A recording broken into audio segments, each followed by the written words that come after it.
Hello listeners everywhere. Welcome to the Archive of Audio Antiquities, a voyage into the vault of wonders on the wireless. In a moment, Simon Exton and Ken Moss will be here to speak to you. Hello everyone, and welcome back to the Archive of Audio Antiquities. I'm Ken Moss. I'm Simon Exton. And this time we're listening to the soundtrack from the William Hartnell Doctor Who story, The Savages.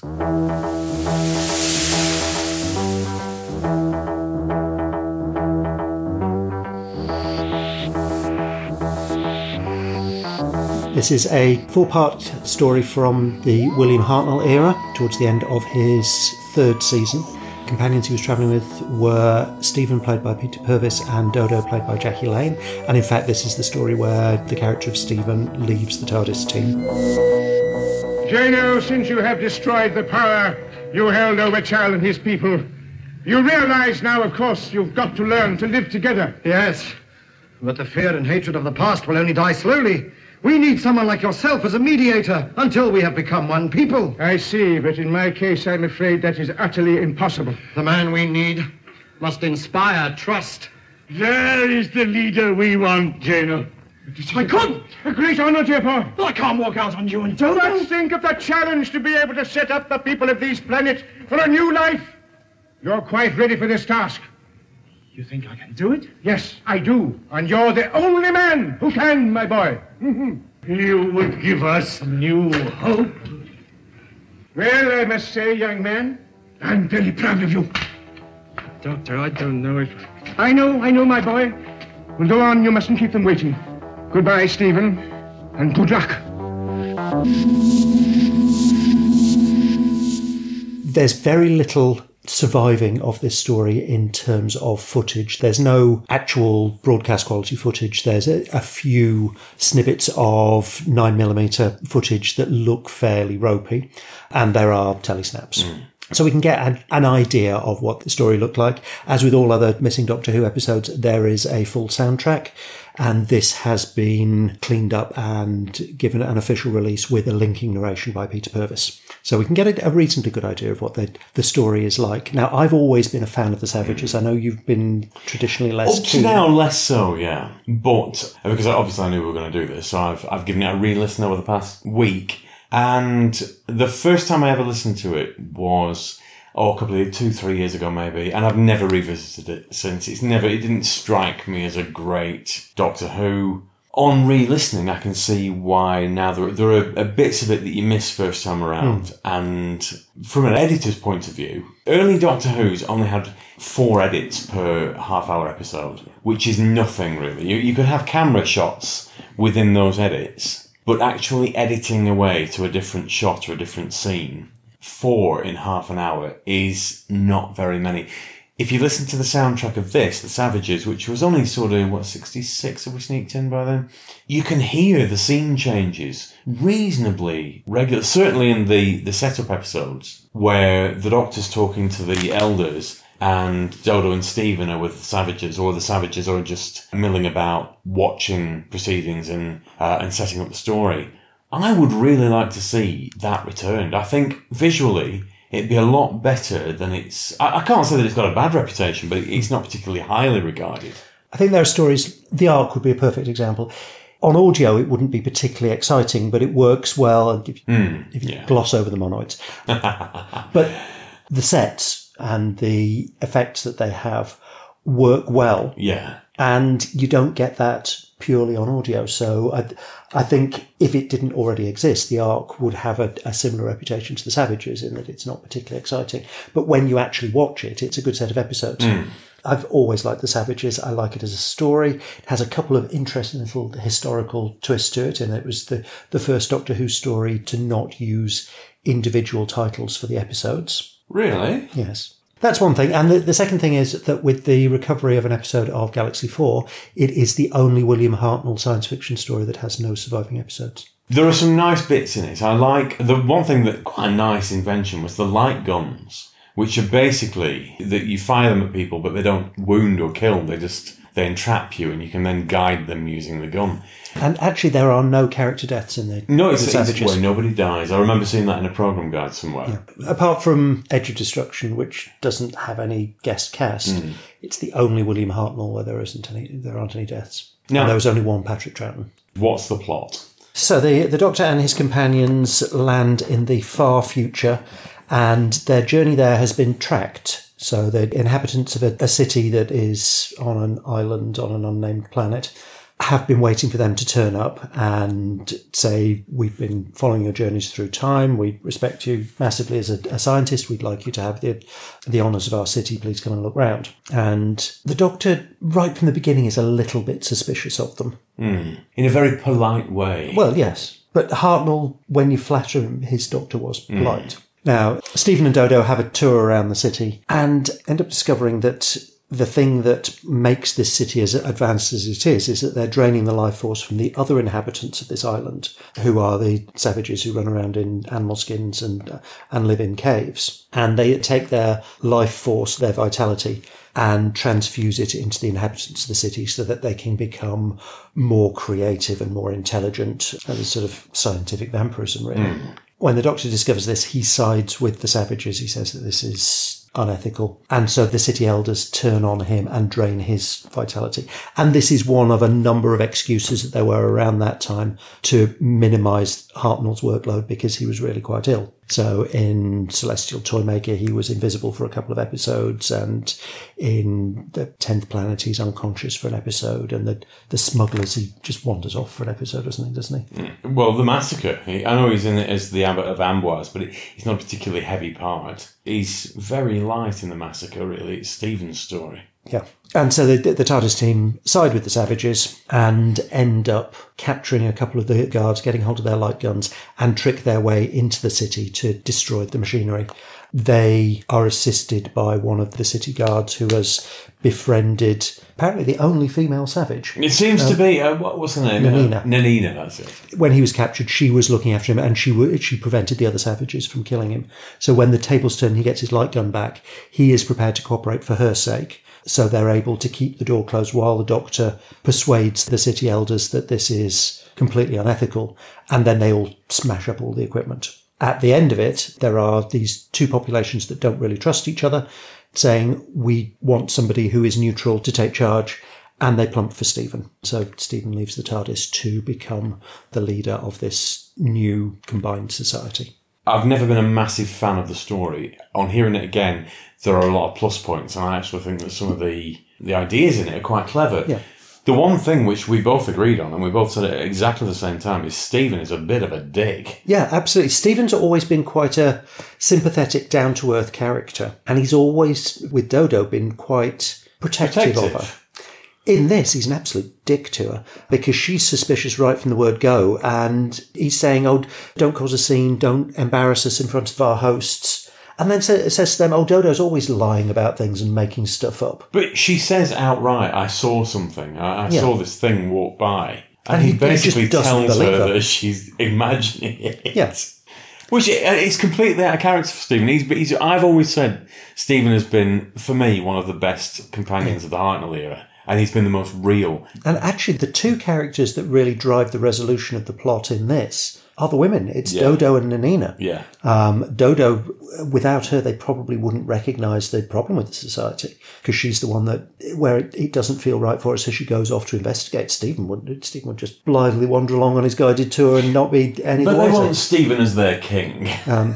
But then, oh yes, it's Stephen who must come and be in charge, even though it's Dodo that's done all the recognition of the problem. Now, to be fair, when it comes to an action role and taking over the use of the light guns and knocking people out, then Stephen's there with both fists.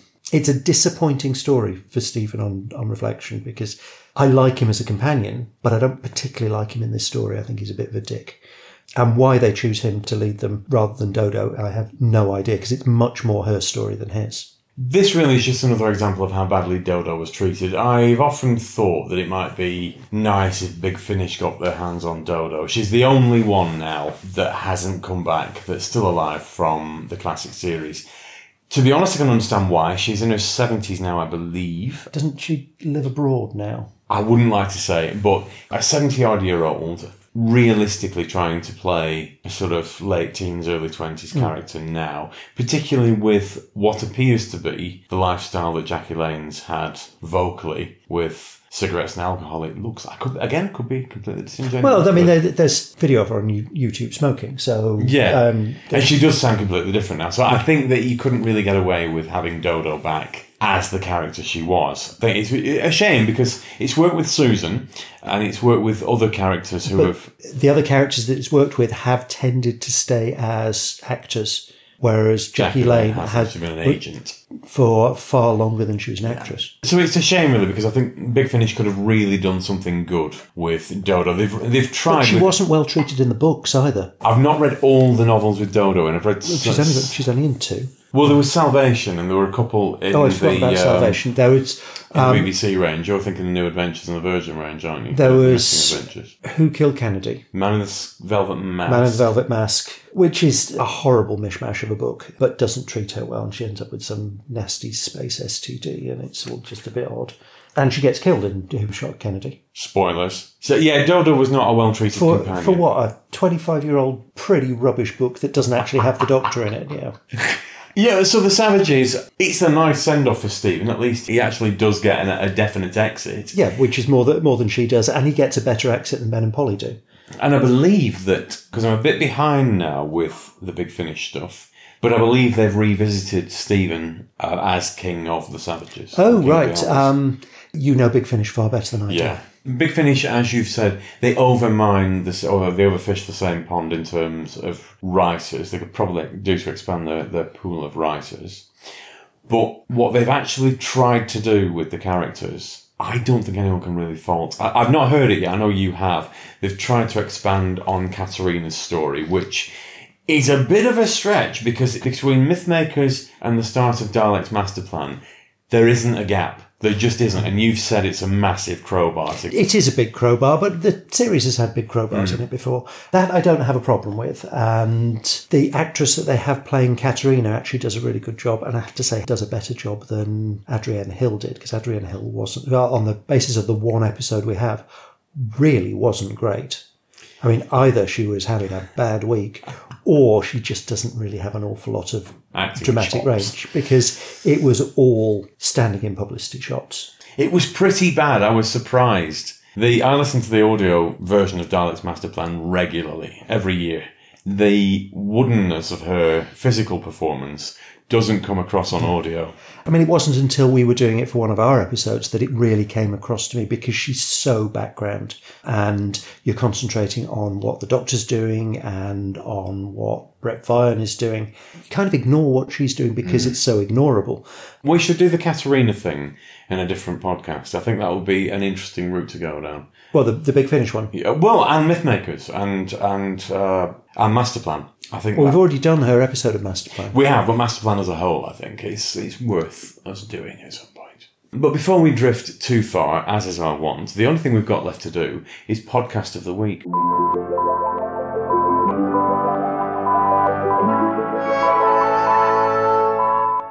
Now, I have a suggestion this time, which is Adam Richard has a theory. Oh, which is wonderful. It is absolutely brilliant. Adam Richard is an Australian comedian and actor and writer and all round far too talented for his boots. He does a wonderful, wonderful daily 10-minute little snippet of a podcast reacting to the most recent episodes of Doctor Who. And it is just an absolute joy. He is obviously head over heels in love with the series and brings that love through the skill of his ability as a comedian, as a stand-up performer. And it's just a joy, an absolute joy to listen to. If you like Doctor Who and you have even the tiniest fragment of a sense of humour, and I appreciate there are Doctor Who fans who don't, please give it a listen. The episodes are only 10 minutes and will bring joy to your day. Yeah, I've listened to about 5 or 6 in the kitchen today while I've been cooking for us, and Well, because I've been mithering about them since they started, basically. well, yeah, and I have a staggeringly short amount of free time. I sometimes wonder why I don't have more time. We actually got a shout out on one of his episodes, episode 25, I believe. It was, yes. And so thank you very Well, much, he Adam. accused us of being drunk. How dare you, sir? Get back to you with your Antipodean ways. No, it was sublime. And he records on his own, but he's clearly having a whale of a time doing it. And it's all, generally speaking, far more upbeat than we are about new Doctor Who. Because we have had the occasional downer on the very latest iteration of Doctor Who. But he does attempt to be massively upbeat, and it works. We're recording this after episode 5, so after Fugitive of the Judoon. I thought they'd really turned a corner with the first 4 episodes. I was kind of underwhelmed by Fugitive of the Judoon because there isn't a plot. And one of my big things about Doctor Who and science fiction in general is that whatever you're going to do and whatever overarching storylines and everything, you need a plot for the episode. And unless you're making it very clear that this is a part 1 of 2 or part 1 of 3 or part 1 of however many, then you need a plot that is resolved within that episode. And that Judoon thing just didn't have that. But we have covered this in a separate podcast, so we shall park that there. So on that note, boys and girls, thank you very much for listening to our little audio vignette. I hope you've enjoyed it. I would encourage you to go and hunt down the Savages. Hunt down the Savages?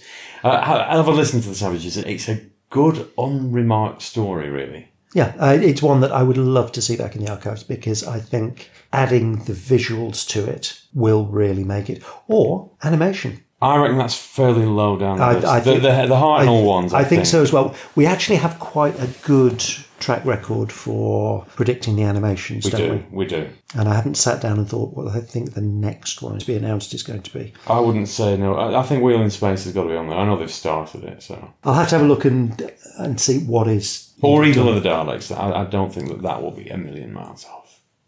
But on that note, boys and girls, thank you for listening. We will be back with the Quatermass radio series. See you soon. Bye now.